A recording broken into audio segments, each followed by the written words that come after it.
We did have a request, and Willie, I think it was you that had asked about certification in the August certification round when the question was raised. And part of that's on me. I've been busy this year and hadn't thought about it, but we were to the point where it was too late to submit any requests. So what I did, I brought Megan in to dragged Megan in on her day off while she's doing important stuff. So so y'all need to give her a big old virtual round of applause for donating time. I already talked to Megan about the certification, and she already said that my two guys will be getting the examination in November. They cannot do the August, so it will be November. Still, the question is how will they Right. take the exam? So that was why I wanted to bring her in, was just so we could put it on the recording and show everybody, exactly what's involved, because having a chapter is one thing, and the certification administration is one of the best parts of it, but how do we handle that? Especially where we cover from Jordan to, I don't know, anybody here from the far reaches of BC. I think Alex comes as close as we get. Dante's out that way. So yeah. I Uh, think I pulled up to Firesoft, so they will check it. yeah. So that was the big goal, and I mean the website does have a lot of information there. So Megan, if you want to sort of take the helm and just sort of give us the quick rundown on how you think it would work best, then that'll get us going. Okay, so like Jeff said, it's good to have a chapter and the administrators of the chapter, but since you guys are so spread out, that it makes it a little bit harder to like have a certification chairman or have a designated person to proctor tests and everything. So typically, what would probably happen is we would treat this like a special proctoring situation, which typically when somebody wants to take a test that they don't have a local certification chairman, they would fill out the application, send that in to us, and then we would have to work together to find a special proctor. Typically, the lowest hanging fruit is a librarian, a clergy person, a testing center, an HR person, or a professor. Those are usually the areas where we are able to find proctors easily, and they're willing and able, and we try to stay with somebody that is not in the industry, so that if they are proctoring a test and exposed to the questions, they don't later go back and say, oh, I want to take this test and I've already seen all the questions that are in it, so I have a leg up on everybody else. That being said, a lot of our certification chairmen are people, or all of our certification chairmen are people, members that are certified. So if there was somebody in your area that is a member that would like to proctor a test for you, they would need to be certified on a higher level than what you're taking. Again, for the same factor that they won't later on want to go take a test and have been exposed to the questions. So there's one more catch, I guess, with being Canadian chapter, and I talked to Jeff or emailed with him about this at one point a couple weeks ago, is the cost to ship exams to Canada and actually to any place outside of the US is and then to ship the exams back is very expensive. And so therefore we need to find a way to do it less expensively. I would suggest. I'm sorry? I said I would suggest how we do it with just send the exam by you can send it to us online, and then we just print it and then give it to them, and then after that, after they finish, scan it, send it to you. Yeah, I mean, That's how we do it. That's how we do it in Jeff in radio in what you call this one for for license for our license for the radio. You remember? So by doing that, there's still there's still a possibility of the exam being compromised. And so, I mean, there's always a possibility of the exam being compromised, even by sending in a paper copy there and back. But we've in the past, to get certain certifications for our certification program, we've had to abide by a certain level of rules and how everything is happens.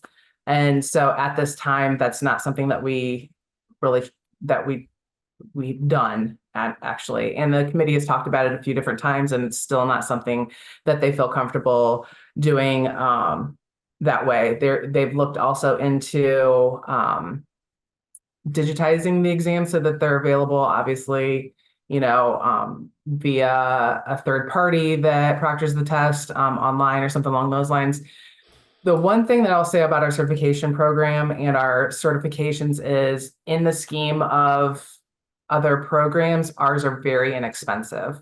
And part of that being inexpensive is that we utilize our local certification chairman. We utilize using them as the proctors to keep them involved with our members and everything. The creation of the exams itself, our certification committee, for the most part, creating those tests. So in order to continue to to put those into a digital format and to price out with a third party to proctor those tests and to have them digitally and then to maintain all that, it adds a larger cost to that too. So at this time, it is still something that we do with paper, and we would have to ship them to Canada and have them shipped back and everything. So that's something that we can discuss at a different time. I know some places, DeVete in the Republic of Georgia, they have a US address that things are sent to, and then from there, I don't know how it works, it then gets shipped off to his area. So it's less expensive for us, and they're able to pass everything out. I don't know. I know some Canadians have some workarounds for Target orders and stuff. So I don't know if anybody has any other ideas or suggestions where it comes from. And that may be something that either Adam or I could potentially help with. Either of us would have to talk to other people in our respective organizations. But I know we've got a Bangor plant that we could we run a weekly shipment back and forth. But again, there's a time delay and a document trail that we'd want to look at and to see if the company's willing to Yep. add their portion. So yeah, it's certainly, that's good information to have. And now we can get it in the minutes and on the record and see what we can do to simplify the process. Yeah, if anybody has any suggestions, please let me know, because that's to date has probably been one of the bigger hangups. Probably the second biggest hangup is people don't want to take a test, which I totally get. So I will say with our certification program, the nice thing is that, okay, I guess it's nice, it's good and it's bad, that the broadcast engineers who are doing the work, they write the questions themselves from their own experience. So when you are taking a test, you're like, oh, wait, I was just doing that. I know how to do it. It's written in such a way. The bad thing is that it's not written from books. So I don't have like a tangible source to link people to say, study this book, study this webinar, study A, B, C, and D, and you're going to have all the information that's included in the test. We do have a cert preview. The version that we have right now is clunky, but we are coming out with a web-based version, and I'm hoping that is weeks away. And that version will be the one that I suggest most to people to utilize to go through that program, and then to find the areas where you're weak in, and from there to find a book or a source where you can study from to help you gain that knowledge. To go from there. And it might be a webinar. There's so many great webinars out there. We just don't have ones that we can, other than the networking technologist and the networking engineer, because Wayne Pacina did a series there. Other than that, we don't have anything to specifically point people to when it comes to our certification exams. Well, and for the CBRE or CBTE and below, those ones are all multiple choice questions. Yes. It is open book or open internet. So, I mean, if you're not going to look up every answer in time, there's just no way. But if you've got a good grasp, like for me, I'm transmitter strong and studio weak. And I make no bones about the fact that what happens on the microphone STL into the STL can be a mystery to me. So for It's that 'cause it's one, magic, Jeff. yeah, that's it. That's it. Especially AM or FM rather, but yeah, ancient magic or frequency magic. Shut up. Anyway, so I mean, I ended up. I forget how many questions there were, 40 or 50, but There's 50. yeah, and I ended up looking up half a dozen, and of those, 4 or 5 of them I had a guess, but I wasn't 100% sure. Mhm. So, but having said that, there's no guarantee there will be internet wherever you're taking the test, and the SBE certainly doesn't guarantee that.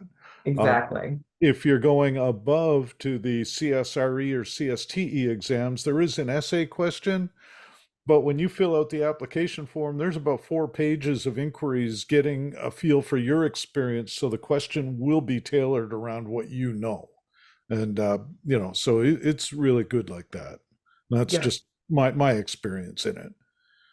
I Thanks. had a question about that, and I don't mean to interrupt you guys, but is there like are there practice tests available? Are there previous versions of the tests that could be viewed, or is that is that kind of taking the fun away from it? That's what our cert preview is. It doesn't give essay examples, unfortunately, which I can go into that in a second. A little bit more than what Jeff did. The cert preview are sample type questions that will give you an idea of what to expect on the exam. The thing about the cert preview is that it is a small sampling of a much larger database that we pull from. So it's not going to be like for all 50 questions. It will regenerate different questions also every time you retake it. So that is what I would suggest going into it. I don't mean to talk down on this current software that I have, but it's clunky. It's been around for a while. We've been producing this web-based one for a couple of years now. And again, we're weeks away from it being available. And from the feedback that I've heard from people that have tested it out say that it works very well. So, and it'll obviously give you an idea of what to expect on the exam. Those are just the 50 multiple choice questions. Every one of our exams has that. It's just a variety of whether or not there's an essay component with it. There's 2 operator tests that we have that are entry level, and those are closed book, no internet, no notes. But all the other ones, when you have a multiple choice portion, like Jeff said, it's you have access, you're allowed access to the internet, but the proctor doesn't have to procure that for you. You are allowed to bring in notes. If you take any notes during the test, you have to send those back, and then you're allowed to bring in as many books as you had. In the past, we only allowed, I'm sorry? No, sorry. Nothing, Megan. You can continue, please. Sorry. I'll mute myself. Okay, sorry. And so the 50 multiple choice questions, in the past, we only allowed books, but a few years ago, they did a year-long beta test allowing the internet. And what they saw was what Jeff said. If you don't know the information, no amount of Googling in the allotted time is going to allow you to pass the test. You're given 3 hours for the majority of them. You don't have to take that. Some people do, some people don't. It's completely up to you and your comfort level and everything. And then the scores for passing are a little bit different. If there's an essay component, they take a portion of the multiple choice and a portion of the essay component and combine those together to create the final grade. And then the other part is just a percentage of the pass and fail of the multiple choice. As Jeff mentioned, you get an A+ today, Jeff, by the way. For not being on the committee, you do very well with knowing all the information. I pay attention a little bit. I appreciate that. So when you submit an application, and there's an essay component to it, which also our CBNE exam has that, then which is Certified Broadcast Networking Engineer, which Jeff has on the screen right there too. A member of our committee will review your application, and then they will try to assign essays that coincide with your experience. So in theory, you will get 2 or 3 essays depending on the certification that you should have some at least base knowledge in, if not a lot more knowledge in it. You, depending on which test it is, again, you get a different number of essay questions. You only complete one out of all of those. You just read through it. There's graph paper included. It might ask you for a block diagram. It might ask for, it's the one thing that's easy for me to remember. It might ask for you to list A, B, C, and D of the certain situation that you might encounter in your job. Again, it's broadcast engineers from their own experience who have written the questions and the essay questions. And then the essay component, when that goes to be graded, it's graded by 3 members of the committee. They score between 1 and 20, and then there's an average taken of all the scores that are added to the multiple choice portion. So when they created this years and years ago, they tried to be very fair in how everything was graded and combined and issued. Any Then questions? I'm going to Go say ahead. to sort of foresee the typical question about what do you do for research materials, and I say Cert Preview is really good. When I got my certification, holy smokes, 7 years ago now, that was when we had just gone from the previous really dated Cert Preview and it's been Terry Bond put a lot into modernizing the Cert Preview questions to make them more reflective of today. So you don't see nearly as many inches per seconds of tape type questions, for example, as there were then. So that's really cool. So Cert Preview on its own is a huge study guide. Beyond that, if you're the kind of person that likes paper books, either the SBE Engineering Handbook or the NAB Engineering Handbook are amazing resources. Beyond that, yeah, for the half dozen that you won't get after that, Google is your friend. Right. But Those are the remember, two books that I would suggest. They're just very thick and sometimes hefty in price, but they are excellent resources. any other thoughts or questions?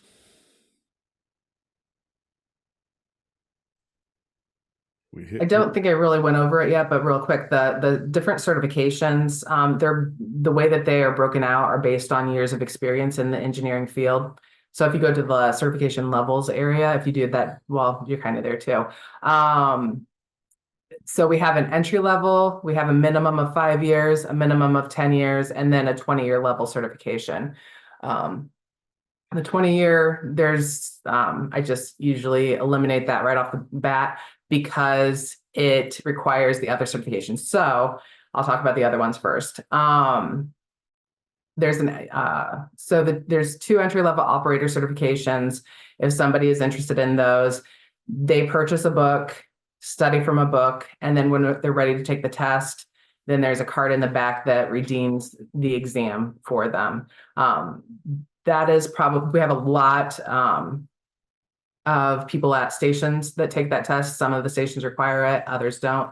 We have a lot of high schools and a lot of colleges that in the US that have required different programs to have some kind of certification component, and they have utilized those handbooks a lot. So some of those students have a leg up coming out of high school or college. A lot of them don't too. So, high school students. So then from there you have 2 other entry-level certifications, the Certified Broadcast Technologist and the Certified Broadcast Networking Technologist. And then from there, yeah, as Jeff has on the screen here. And then from there is the 5 and the 10-year level. You can substitute a bachelor's or an associate's degree for 4 or 2 of the years of the education or the experience requirement for that. So keep that in mind if you're looking to take those tests. The difference between those, the 5-year and the 10-year, they're just more, you have an essay component and they're going to be a little bit more involved. There's probably going to be some supervisory type questions also, assuming that if you've been in the industry for a number of years, you might have a supervisory position. let me see here. There's also, within the 5-year level, there's a certified broadcast television engineer, a radio engineer, and then we have an audio and a video engineer. The audio and the video do not have FCC or RF questions within it. So if that's your area, you're not, if you don't have too much experience in the areas, that would be a good place for you to go. Also, a little bit of information that we haven't widely announced is that there are 2 new entry-level certifications coming out that will be similar to what I just said. They're going to be the certified production technologist and in an audio and video level, and those will not include FCC or RF. Those will have more of a streaming component to it also. And then from there, if you have the senior certification and you have the 20 years of experience and you want to go for the certified professional broadcast engineer, then that doesn't have a test with it. It just requires letters of reference, a resume, and that type of thing, which obviously, if you're interested, you can contact me and we can go over that. You can jump in at any time. You don't have to start at the bottom and work your way up. If you have 10 years of experience and you want to jump in, you can. If you want to start at the entry level, that's fine too. It is all about your comfort level. I personally hate taking tests. And so it is ironic that this is my job to encourage people to do this because I really hate it. And I tend to lose all the information. But again, the nice thing about this is that you're given a lot of resources with the books, the notes, and the internet.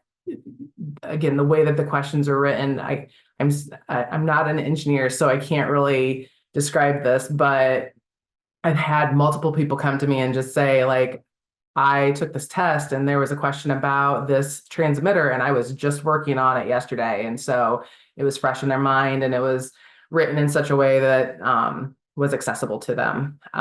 But yeah, so I would say that if you don't pass the tests, it happens.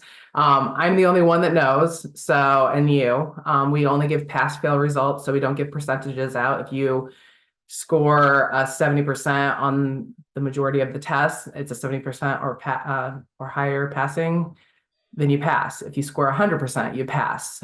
If you don't pass, there's a $36 retake fee. You just pay it. We schedule the next test and get it sent out and go through the process again. It's multiple people who don't pass the first time around and then they pass the second time around. Sometimes it's a third time, which is okay. And again, I'm the only one that knows. And we send out pass fail results. Let me try and think if there's anything. Does anybody have any questions? I don't know if this would apply directly to you or say the committee as a whole, but in terms of, you just brought up a great point. You mentioned FCC. To us here in Canada, FCC to a lot of people means absolutely nothing because it does not govern us whatsoever. Would there be any consideration for like regional regulations in terms of testing? I'd like to say I would love for that to happen, and I would, but our committee is only so big, and they're volunteers, just like you guys are volunteers for your chapter and everything, and you have your full-time jobs. So I'm not saying it wouldn't happen. I'm just saying we would need a lot of extra resources to be able to configure the exam for that. I don't know how that would look. Would it just be eliminating those questions and adding in new questions? Would there have to be another series of questions that were added into that to replace those types of questions? I don't know. That's something that the committee would have to talk about. And then from there, it requires additional outside help to be able to get to that.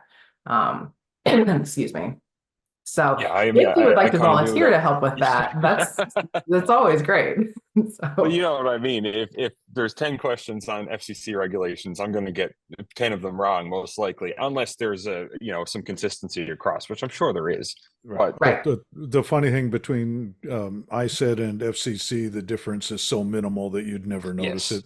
I mean, the only differences primarily relate to how we tie CRTC in, which is not an FCC entity. So, but I said, as far as the technical aspect, they're almost identical. I think And I mean, obviously, I'm not allowed even 7 years later to tell you what my questions were, but the very few FCC related ones I passed, I was able to Right. answer just what I know about ISED. So, And that is, I mean, I don't remember off the top of my head, but there's not, I don't believe in any of them, a huge number or allocated to each exam, or even a large number that would, if you failed every one of those, that you would fail the test type thing too. So Right. there's a good mix of all types of questions, but I do understand the concern. We've had a number of people in Mexico that have taken and passed the test. Same thing with Canada, especially when we had a couple of the certified schools there too. A number of people taking and passing the test. So I wouldn't be too concerned with that. But again, in order to specifically tailor exams to areas and regions and everything, it would require, in my thought, and probably to the committee's thoughts, that there would have to be a lot of outside help to get to that point. So, Well, I think somebody in Canada who's, you know, a consulting engineer, or, you know, somebody of that caliber would have to get involved and, you know, look at the FCC questions that are on all the tests and relate those to things within broadcast rules and procedures, or, you know, whatever the corresponding Canadian document is. So anybody who wants to put their hand up and volunteer to do that, I'm sure SBE would be happy to take you in. I love it. I love when somebody wants to volunteer and help out. So that's true. yeah, and you don't have to be necessary. And the funny thing is, I mean, so what do they say? No good idea goes unpunished. When you do raise your hand to help, just assume that you're volunteering for the committee, because you will continue to get the emails and you will continue to show up. And that's how I ended up on the education committee. So yeah, but having said that, certainly the committees in the SBE are only as good as the volunteers we get to run them. And you know, Megan can do so much, but well, like witness her being here on her day off, you know. But yeah, many hands, light work. That old saying holds true. Any other questions or thoughts, comments? Nothing. So Actually, just to circle back to, you know, people with lots and lots of experience, let's use me as an example. I've, you know, been a broadcast engineer for 25 years, give or take. Would it not make more sense, though, to at least take a couple of the preliminary tests, just to, you know, check and make sure that you're as proficient as you think you are, as opposed to doing the, you know, fast track towards certification? That is 100% up to you and your comfort level. In that case, I would probably suggest maybe purchasing one of the levels that you're thinking about of Cert Preview and taking those tests, and then go from there. If you're taking those, I mean, again, I don't want to give our 2 operator handbooks. If you take and study from those books, those are like, then you will know what's on the test, because it's a one book, all the information. Cert Preview, I don't want to give the example or the idea that, again, you study from that and you're like, heck, I'm acing this every single time. I'm gonna ace this exam. That's not necessarily true, because there's many more questions in our actual database than there is in Cert Preview. It's just meant to give you an idea. So I would probably suggest buying and taking one of those first, and then kind of seeing where your comfort level is. But it's completely up to you. There's a lot of people that will start at quote unquote the bottom with the entry level, and then kind of work their way up from there. And it's literally a snowball effect. I have one guy who has, I think, every single exam session sends in a new application each time. So he's just rolling with those certifications right now. But it's his comfort level and what he likes to do. And I think it's also like, you know, you feel pretty proud of yourself when you get it too. And so you kind of want to snowball on that too. yeah, and I mean, for me, I did CBRE, and the only reason I picked CBRE because I had the CSRE level of experience at the time. I went with CBRE because at the time I was just too busy to fill out the questions related to my experience level for picking an essay.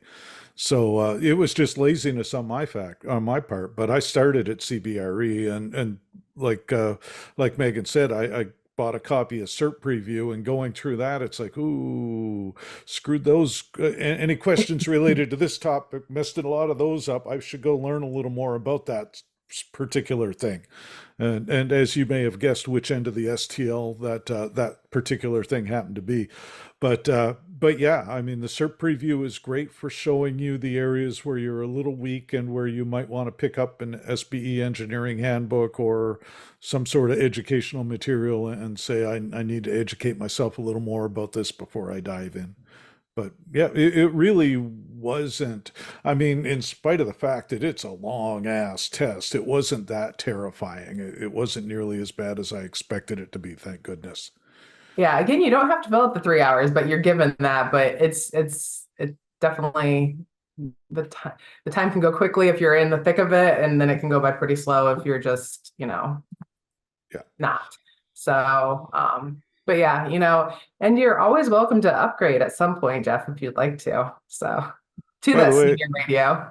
at the end of the year, too, at the national meeting every year, there is an award for the most certified chapter, too, for what it's worth. That's true. Okay, well, our fearless leader will go first. Jeff, show us the I've already got CBRE in my title. I want to see you start at the bottom. Let's start with the operator's exam. You start there and That's a step backwards, but I do have to crack and write the CSRE at some point, and then we'll see if I can parlay 30 odd years of experience into the CPBE just on my say so. If I can find enough people foolish enough to give me a recommendation, but that's a different discussion. All right, any other questions for Megan? Tick, tick. Megan, I want to thank you very much. We're at quarter to the top of the hour. We may just call this up or call this a day and give everybody a little bit of time back. But again, Jeff, sir, I shared one link in the chat. Yes, it's a 5 minutes video. Maybe you can play it for others to see. See here if I am still screen sharing. So the sound won't come through. Oh. So I'm going to mute it. But so the link is in the chat and you will see it there, as well as now that I've put it up on screen, anybody can grab the URL from the screen too when they're looking at the recording later. But talking about, Humber's B2C lab, cool. Yes. Well, and yeah, with SAKE getting out of broadcast, it's kind of nice that there are still some educational facilities doing it. So very cool. All right. Well, thank you for that, Willie. And on that note, Megan, I want to thank you very much for your time too, and hope the woodworking project goes well. Yeah, me too. I'm going to expect to see pictures in Madison in 2 weeks. I will definitely show it off if it looks good. Awesome. So, thanks, guys. This was painless. If you're anything like me, you'll be growling about it all the way till it goes up on the wall, and then it'll be, well, I guess it could have been worse. But yep. Oh, you always find all your imperfections and everything, but nobody else does necessarily. So exactly. All right. Well, again, thank you very much, and we'll see you in a couple of weeks at SBE National. See you. Thank you, everyone. Thanks, you. Megan. Thank you. Bye-bye. All right, everybody else, if anybody has any other business to cover, this is the time to speak or forever hold your peace. I'll give you about a count of 3 seconds, and then we'll call it a day. Okay. None. All good, folks. All good.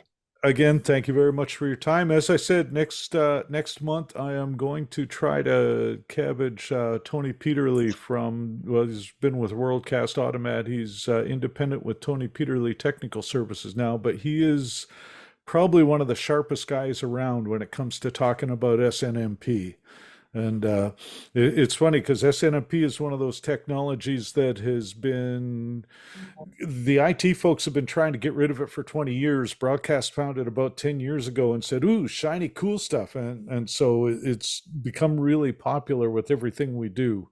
And it's one of those things that's, it's easy to work with when you know how it works.